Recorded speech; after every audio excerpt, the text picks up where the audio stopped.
பேசுகிறேன். இப்போ நம்ம எதை பற்றி பார்க்க போகிறோம்னா, புறா புதுசாக வளர்க்குறவங்க என்ன மாதிரி ஐட்டம் வாங்கி வளர்க்கலாம், எந்த மாதிரி கேஜில் வளர்க்கலாமா இல்லை கூண்டில் வளர்க்கலாமான்னு பற்றி தான் பார்க்க போகிறோம்.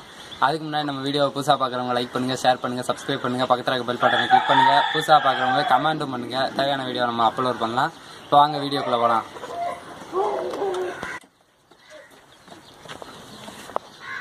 வாங்க. இப்போ நீங்கள் ஃபஸ்ட்டு வளர்க்குறா எப்பயுமே சாதாதே வாங்கி வளங்க. சாதா இதில் தவுடால் புறா, தவுடால்னா 2 நாள் 3 நாள் வீட்டில் வச்சுருந்தாலே போதும், அதுவாகவே போக வர பழகிறோம். அதே மாதிரி நீங்கள் வைக்கிற இறை நல்லா இருந்துச்சுன்னா புறா டக்குன்னு வீட்டில் தங்கிக்கிறோம்.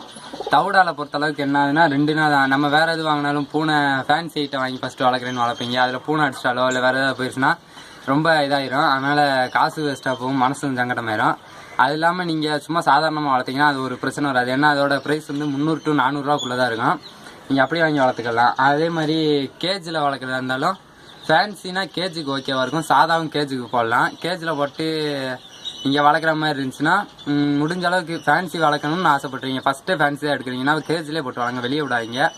ஏன்னா வெளியில் பூனை இருக்கும், அது எலி அடைச்சி வச்சு பழக்க பிடிக்கல, எனக்கு பறக்க விட்டணும்னு தான் ஆசை இருக்குன்னா நீங்கள் இந்த மாதிரி இது வச்சுக்கலாம். பூனை பிரச்சனை, எறும்பு, எலி எந்த மாதிரி தொல்லை இல்லாட்டி இந்த மாதிரி கேஜ் வச்சுங்க. இல்லை லாஸ்ட்டில் நான் உங்களுக்கு ஒரு கேஜோட ஃபோட்டோ போடுறேன், அந்த மாதிரி நீங்கள் கதவுலேருந்து கூண்டு எல்லாம் அமைச்சு வச்சுக்கலாம். இதோட நம்ம வீடியோ முடிய போகுது.